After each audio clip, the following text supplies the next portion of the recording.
18वां श्लोक है सरस्वती स्तवन का। कृत्वापि ताल्योष्ठ पुटादिभिर्नृणाम् त्वमादिपर्यन्त विवर्जित स्थिति इतीत्यापि दृश्यधर्मयुक्त्या ससर्वथैकान्त विधिर्विचूर्णिताः।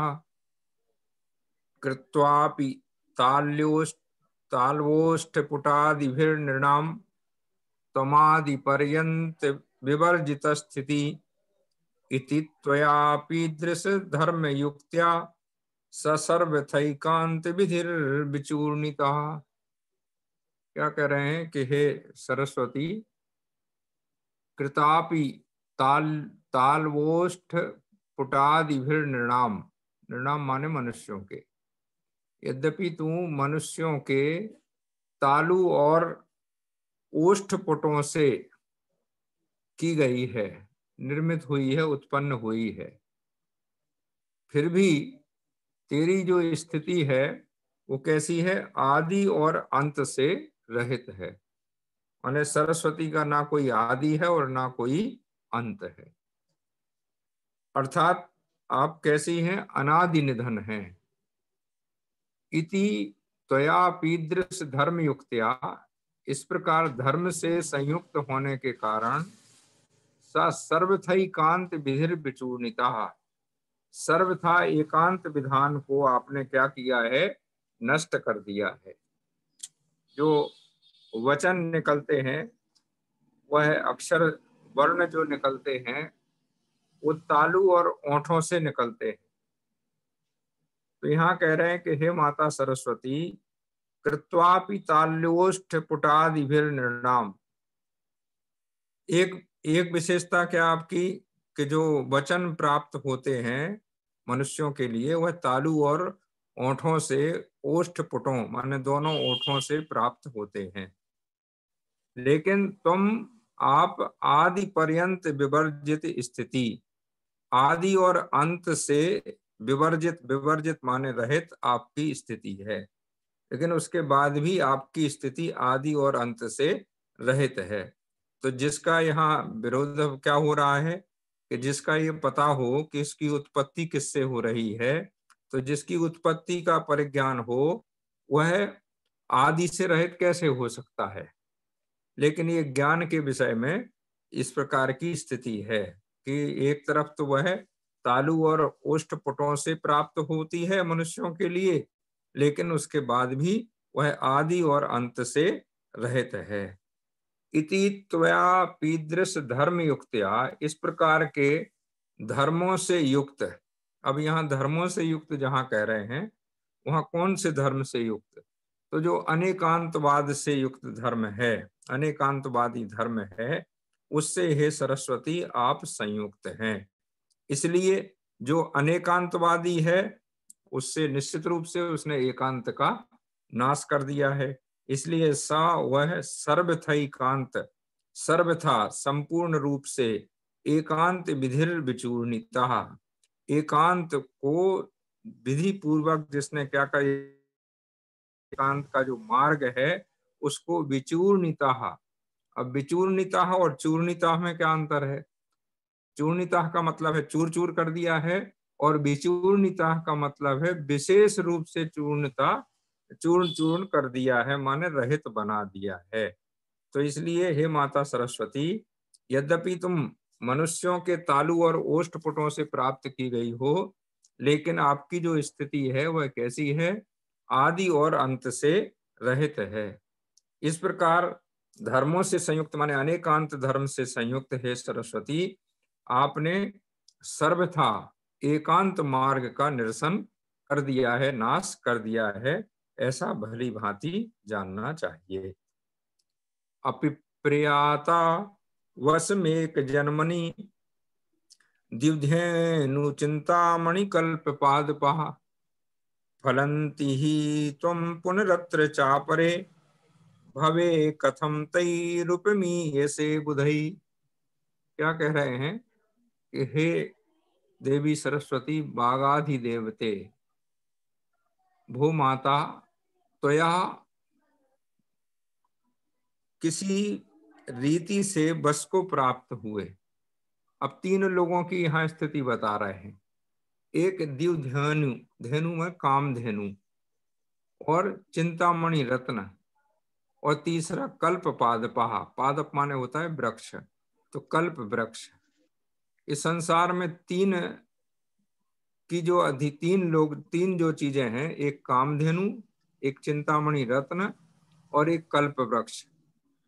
इनकी विशेषता क्या है कि जो इनके बस में जाते हैं। अपि प्रियाता, प्रियाता माने जाना, वस में कम, बस में एक जन्मनी, वे एक जन्म के लिए ही उनके बस में जाते हैं। मतलब उन्हें ये उसी भाव में फल की प्राप्ति होती है। अगर कोई कामधेनु, चिंतामणि रत्न और कल्प वृक्ष इनकी शरण में जाता है, तो ये तीनों एक ही भाव में मनुष्यों के लिए इष्ट फल को देने वाले होते हैं। फलंति ही तुम पुनरत्र वाह। लेकिन आपकी स्थिति क्या है कि आप पुनरत्र, दूसरे जन्म में भी, परभव में भी मनुष्यों के लिए इष्ट फल देने वाली हो। फलंति ही तुम पुनरत्र वाह, परे भवे कथम तैरुपमीय से बुधई। फिर तू इस भाव में और परभाव में फल देती है, फिर भला विद्वान मनुष्य तेरे लिए इनकी उपमा कैसे दे सकते हैं। अर्थात आप इनकी उपमा के योग्य नहीं है। माने सरस्वती के लिए कोई कहे कामधेनु है, सरस्वती के लिए कोई कहे चिंतामणि रत्न के समान है, सरस्वती के लिए कोई कहे कि कल्प वृक्ष के समान है। तो यहाँ कह रहे हैं आचार्य पद्मनंदी जी कि ये संभव नहीं है, ऐसा कहना युक्त नहीं है। क्यों युक्त नहीं है? क्योंकि कल कामधेनु, चिंतामणि रत्न और कल्प वृक्ष ये एक जन्म में ही फल देते हैं। लेकिन जो सरस्वती आप हैं वह इस भाव में भी फल देती हैं और परभाव में भी फल देती हैं। इसलिए अगर विद्वान आपकी तुलना इनसे करते हैं, आपके लिए इनकी उपमा देते हैं, तो यह निरर्थक है, क्योंकि आप इनकी उपमा के योग्य नहीं हैं, उनसे भी श्रेष्ठ हैं। परे भवम कथम ते रूपमीय से बुधई, बुधई माने विद्वानों के द्वारा। तो इस प्रकार से कि सरस्वती की किसी के द्वारा उपमा नहीं दी जा सकती। जैसे हम लोग कहते हैं कि आप आपके समान हैं, इसलिए सरस्वती भी कैसी है? सरस्वती सरस्वती के समान है, ज्ञान ज्ञान के समान है, उसकी किसी और से तुलना नहीं की जा सकती। जैसे सूर्य भी प्रकाशित करता है, दीपक भी प्रकाशित करता है, लेकिन सूर्य की तुलना दीपक से नहीं की जा सकती। उपमा सूर्य की दीपक नहीं बन सकती।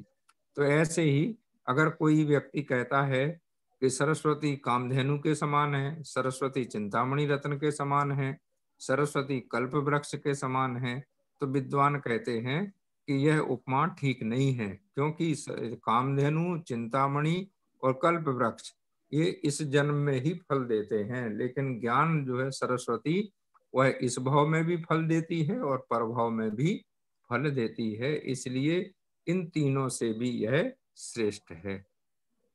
अगोचरो वासर कृन्निसा कृतो जनस्य यश्चेतसि वर्तते तमः विभिद्यते वागधिदेवते त्वया त्वमुत्तम ज्योतिरिति प्रणीयसे। अब क्या कह रहे हैं? अगोचरो, जो कैसी है? अगोचर। अगोचर, गोचर माने, गो माने होता है इंद्रियां और गो माने गाय। तो जो यहाँ तात्पर्य है इंद्रियां। अगोचर जो इंद्रियों से दिखाई नहीं देता है। वासर, वासर माने होता है दिन। कृत, निशा, निशा माने होता है रात्रि। कृतो जनस्य, मनुष्य के। यस चेतसी वर्तते है, जिसके जो चित्त में वर्त रहा है, प्रवर्तन कर रहा है, भ्रमण कर रहा है, रह रहा है, ऐसा तमह अंधकार।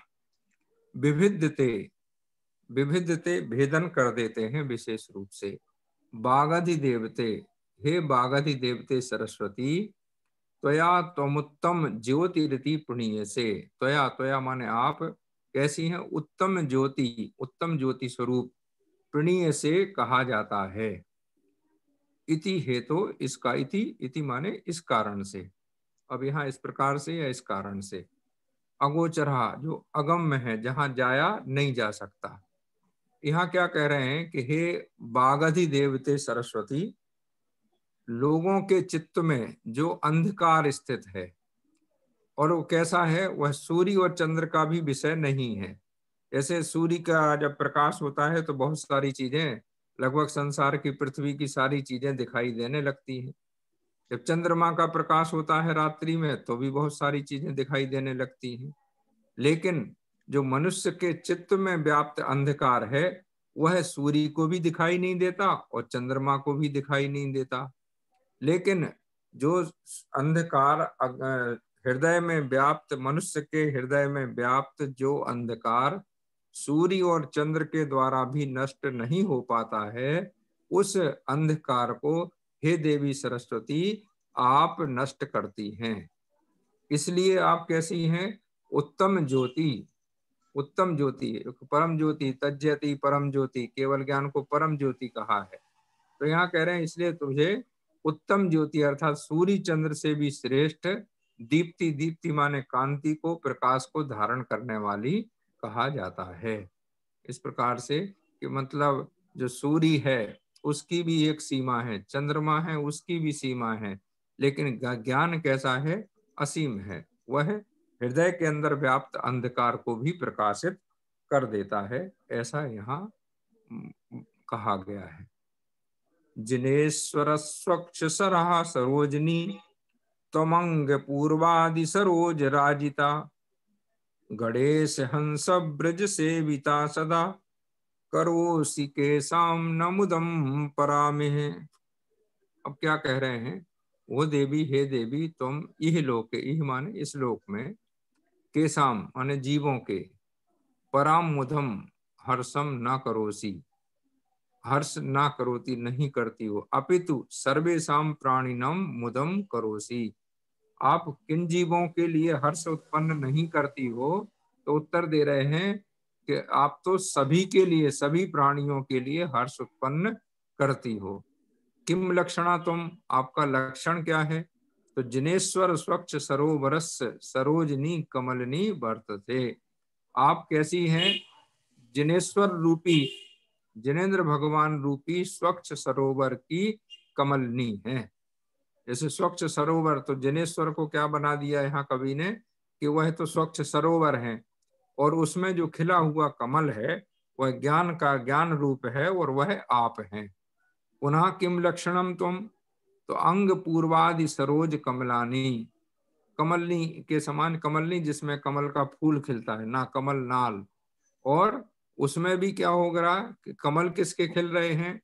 तो जो 14 अंग और द्वादशांग के रूप जो जिनवाणी है, उसके कमल उसमें राजिता सुशोभित हो रहे हैं। पुनः किम लक्षणा तुम, पुनः फिर कहते हैं किम लक्षणा तुम, आपके क्या लक्षण है? तो गणेश, गणेश माने गणधर देव, हंस ब्रज, हंस का वाहन, समूह, हंस ब्रज समूह, हंसों की पंक्तियों के समूह से सेविता सदा काले, आप सदा काल सेवित हैं। अब यहाँ कह रहे हैं हे सरस्वती, तुम जिनेन्द्र रूप सरोवर की कमलनी होकर अंग पूर्वादि रूप कमलों से शोभायमान तथा निरंतर गणधर रूप हंसों के समूह से सेवित होती हुई यहाँ किन जीवों के लिए उत्कृष्ट हर्ष को नहीं करती हो, अर्थात सबको ही आनंदित करती हो। लोक में जो सरस्वती के विषय में कहा जाता है, हम लोगों के यहाँ थोड़ी सरस्वती में और लोक में जो अन्नमतियों की सरस्वती है उनमें थोड़ा बहुत अंतर पाया जाता है। लेकिन यहाँ क्या कह रहे हैं, वो कहते हैं हंस वाहिनी। तो हंस वाहिनी, तो यहाँ क्या करते हैं, हंस के ऊपर सरस्वती को विराजमान कर देते हैं। तो यहाँ सरस्वती को विराजमान करना था तो किनके हृदय में विराजमान किया? उन्होंने गणधर रूप हंसों के समूह से सेवित, माने गणधरों के हृदय में विराजमान किया। तो उनकी, और वो कैसे हैं? हंस के समान हैं। तो इसलिए हंस रूप जो उनका वाहन कहा जाता है, तो यहाँ उन्हें कह दिया गणेश हंस ब्रज सेविताम, गणेश रूप हंसों के समूह से, ब्रज माने होता है समूह, तो गणधर रूप हंसों के समूह से सेवित होती हुई, सदा करोसी सदा करती हो, केसाम न मुदम किसे आनंदित नहीं, परामेय अर्थात सभी को। अने आप तो कैसी हैं कि जो सभी के लिए सभी के लिए आनंद को, हर्ष को प्राप्त कराती हो। तो जो सरस्वती हैं, जिनेश्वर स्वच्छ सराहा सरोजनी, जिनेश्वर रूपी स्वच्छ सरोवर की कमलनी हो। और तुम अंग, तुम्हारे तुम्हारे द्वारा क्या होता है, तुम अंग और पूर्व, जो 14 पूर्व 11 अंग है, इस प्रकार द्वादशांग जिनवाणी रूप कमल उसमें खिलते हैं। और गणेश हंस ब्रज सेविता, गणेश रूप हंस के सामना मुदम, आप किन किन के लिए सदा करोति सदा करती हो, के सामना मुदम किनको आनंदित नहीं, अर्थात सभी को आनंदित करती हो। तो जो व्यक्ति भी ज्ञान की शरण में जाता है, सरस्वती की शरण में जाता है, उसे आनंद की प्राप्ति होती है। अब देखिए, एक छोटा सा चुटकुला भी होता है, तो वह आनंद देता है। कब देता है? जब उस चुटकुले के अंदर छिपा हुआ जो ज्ञान है उसकी प्राप्ति हो जाए। अगर उस रहस्य को नहीं समझ पाते हैं तो हंसी नहीं आती है। लोग कहते हैं अरे यार क्यों हंस रहे हैं भाई, इसमें चुटकुले में क्या हंसने जैसी बात है। लेकिन ये कब कब हास्य की स्थिति कब बनेगी? जब उसका ज्ञान हो जाएगा, भाव पता लग जाएगा। तो यहाँ कह रहे हैं कि हे सरस्वती, तुम जिनेन्द्र रूप सरोवर की कमलनी होकर अंग पूर्वादि रूप कमलों से शोभायमान हो, तथा निरंतर गणधर रूप हंसों के समूह से सेवित होती हुई यहाँ किन जीवों के लिए उत्कृष्ट हर्ष को नहीं करती हो, अर्थात सभी जी जनों को आनंदित करती हो। माने ज्ञान का जो आनंद है इसको बोलते हैं ज्ञानानंद। तो ज्ञान में आनंद मनाना और ज्ञान से आनंदित होना, इसका नाम है ज्ञानानंद। परात्म तत्व प्रतिपत्ति पूर्वकम परम पदम यत्र सती प्रसिद्ध्यति, कियत्ततस्ते स्फुरता प्रभावतो नृपत्व सौभाग्य वरांगनादिकम। अब यहाँ क्या कह रहे हैं कि परात्म तत्व प्रतिपत्ति पूर्वक परम पदम यत्र सती प्रसिद्ध्यति, जब आपकी कृपा से ततः कारणाते तो स्फुरता माने प्रभाव से, सकाशात माने अचानक, और नृपत्व सौभाग्य वरांगनादिकम कियन मात्रम, क्या कह रहे हैं? अब नृपत्व, नृपत्व माने राजापन, सौभाग्य सुंदरता सुभगता, और वरांगनादिकम माने सुंदर स्त्री आदि क्या चीज है? यहाँ कह रहे हैं कि राजापना, सौभाग्य और सुंदर स्त्री, ये क्या चीज है? हर व्यक्ति की आकांक्षा होती है कि मुझे राजत्व मिल जाए, मेरे सौभाग्य जाग जाए और मुझे सुंदर स्त्री की प्राप्ति हो जाए। तो वो कह रहे हैं कि ये तो कुछ भी नहीं है।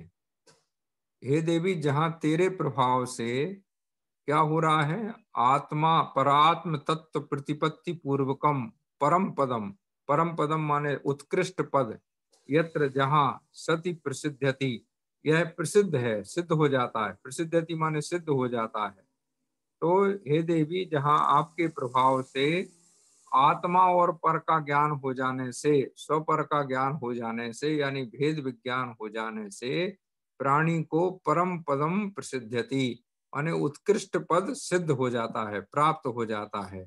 तो कियत ततस्ते स्फुरता प्रभाव, तो फिर आपके प्रभाव से यदि किसी को नृपत्व, राजापन, सौभाग्य और वरांगना, वरांगना माने इस सुंदर स्त्री आदि प्राप्त हो जाते हैं, तो ये तो कुछ भी नहीं है, कोई विशेष बात नहीं है। क्योंकि जिससे जिससे परमात्म पद मिल जाता है, सिद्ध पद मिल जाता है, मोक्ष स्थान मिल जाता है, तो उसके आगे राजापन भी बेकार है, सुभगता भी बेकार, सौभाग्य भी बेकार है, और सुंदर स्त्री का मिलना भी कोई मायने नहीं रखता है। तो सांसारिक वस्तुओं की प्राप्ति में ही जो इष्ट मानते हैं, वह तो अलग विषय है। लेकिन यहाँ कह रहे हैं कि लोग ये मानते हैं, अगर लोग संसार में बोलते ही हैं, किसी की सुंदर स्त्री होती है तो कहते हैं अरे तुम बड़े भाग्यवान हो। कोई अगर राजा राजा बन गया तो कहते हैं अरे तुम्हारा सौभाग्य भाग्य जाग गया। और अगर कोई धन धान्य आदि मिल जाते हैं तो कहते हैं आपके सौभाग्य की तो हम सराहना करते हैं। लेकिन यहाँ कह रहे हैं कि जिनवाणी की उपासना से जीव को क्या स्थिति बनती है, स्वपर का ज्ञान हो जाता है। आत्मा और पर का ज्ञान हो जाने से इस प्राणी को उत्कृष्ट पद यानी मोक्ष सिद्ध हो जाता है। तो वहां उस तेरे दैदीप्यमान प्रभाव के आगे राजापन, सौभाग्य एवं सुंदर स्त्री आदि क्या चीज है, माने इनकी प्राप्ति तो सहज में पूर्व में हो ही जाती है, या इनसे कोई प्रयोजन नहीं है, ऐसा मानना चाहिए। अल्पना जी कुछ पूछ रही, बोलिए जी। हाँ, मैं ये पूछ रही थी जयजनन जी कि जी जो जिनवाणी की उपासना से क्या अर्थ है हम लेंगे? उपासना किस जिनवाणी रूप की में की जाएगी? उपासना जिनवाणी किस की रूप में की उपासना, जाएगी? हाँ हाँ एक मिनट। जिनवाणी की उपासना एक तो है कि पूजा करना। उन्हें पूजा क्यों की जाए? ताकि उनकी उत्कृष्टता का ज्ञान हमें हो कि जिनवाणी हमारे लिए उपयोगी है, उत्कृष्ट है, लाभकारी है, मूल्यवान है। इसलिए सबसे पहले उनकी पूजा। और दूसरा है फिर उनका स्वाध्याय, अध्ययन। स्वाध्याय के हमारे तत्वार सूत्र में आचार्य उमा स्वामी ने वाचना, प्रचना, आमनाय, धर्मोपदेश इस प्रकार से जो 5 लक्षण बताए हैं, वह हमारे लिए करना चाहिए। तो पहला तो है पूजन। पूजन इसलिए कि आप उसे जब तक जिनवाणी को महनीय नहीं मानेंगे, उत्कृष्ट नहीं मानेंगे, पूज्य नहीं मानेंगे, तब तक उस पर श्रद्धा नहीं बनेगा। तो इसलिए पहले जिनवाणी की पूजा, और दूसरे स्थान पर उसका स्वाध्याय, और तीसरे स्थान पर जिसका स्वाध्याय किया है, जिसे जाना है, उसके अनुसार आचरण। तो ये उपासना के 3 अंग है। नहीं, जैसे उपासना से ये तो समझ में आता है कि हम स्वाध्याय अगर करेंगे तो हमें भेद विज्ञान हो सकता है और हम मोक्ष पद की प्राप्ति कर सकते हैं। लेकिन उपासना से हमको जो ये और चीजें बोल रहे हैं, राजापना, सुभगता, सुंदर स्त्री, ये सब कैसे प्राप्त हो जाएगा इसकी जिनवाणी की उपासना से? क्यों? देखो, जिनवाणी के लिए उसमें एक कालिदास हुए हैं, कवि कालिदास, महाकवि कालिदास। उनको विद्युत्मा जैसी स्त्री मिल गई। क्या भले ही छल से मिली, लेकिन लोगों ने क्या बताया, बहुत बड़े विद्वान हैं। तो पहले कन्या किसको विवाह कन्या का विवाह किससे करते हैं आज भी? पढ़ा लिखा होना चाहिए कि नहीं होना चाहिए? तो उसने ज्ञान की उपासना की तो स्त्री मिल गई, सुंदर स्त्री मिल गई।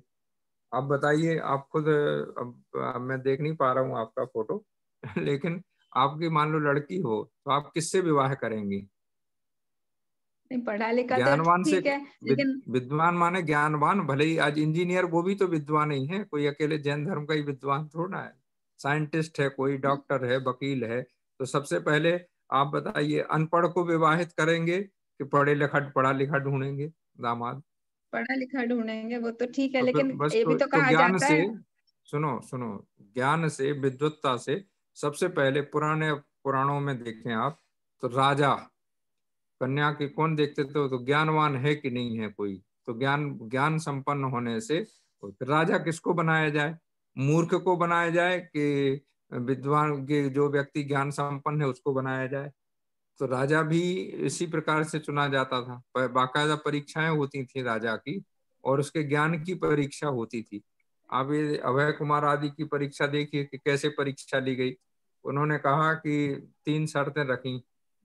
क्या रखा उन्होंने? तो उन्होंने कहा कि जो शिकारी कुत्ते छोड़े जाएं और उनके बीच में भी जो भोजन करता रहे। तो अब मैं अभय कुमार की है शायद, और किसकी, तो उन्होंने कहा हाँ ठीक है। तो सारे राजा राजकुमार एक साथ बैठे भोजन करने के लिए, और उन पर जब भोजन थाली लग गई, सब लोग बैठे, इतने में शिकारी कुत्ते छोड़ दिए। शिकारी कुत्ते छोड़ दिए तो सब लोग भाग गए खाना छोड़ छोड़ करके। और इन्होंने क्या किया कि वही छोड़ा हुआ खाना उन कुत्तों के सामने डाल दिया। कुत्ते वो खाना खाने में व्यस्त हो गए, ये आराम से बैठ करके भोजन करते रहे। फिर परीक्षा ली गई कि ओस से घड़ा भरो। तो सब लोग रात भर ओस में ओस के नीचे घड़ा, उस आकाश के नीचे वो घड़ा रख करके बैठे रहे कि घड़ा भर जाएगा। सवेरे तक भरा ही नहीं। इन्होंने क्या किया कि कपड़ा बिछा दिया, कपड़े ओस से भीग गया, उसको निचोड़ निचोड़ के घड़ा भर लिया।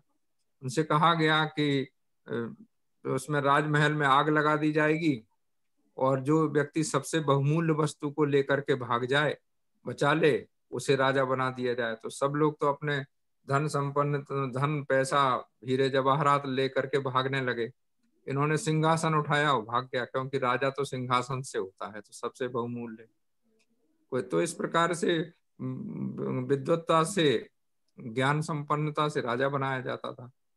तो ये इसलिए ये जो कहा जा रहा है कि ज्ञान की उपासना से अगर राजा पद मिलता है, या सौभाग्य की प्राप्ति होती है, या सुंदर स्त्री की प्राप्ति होती है, तो ये तो कोई बड़ी बात नहीं है। इससे भी बड़ी बात ये है कि मोक्ष तक मिल जाता है। तो इसलिए उपासना सार्थक। ठीक है, आपको संतुष्टि हुई कि नहीं?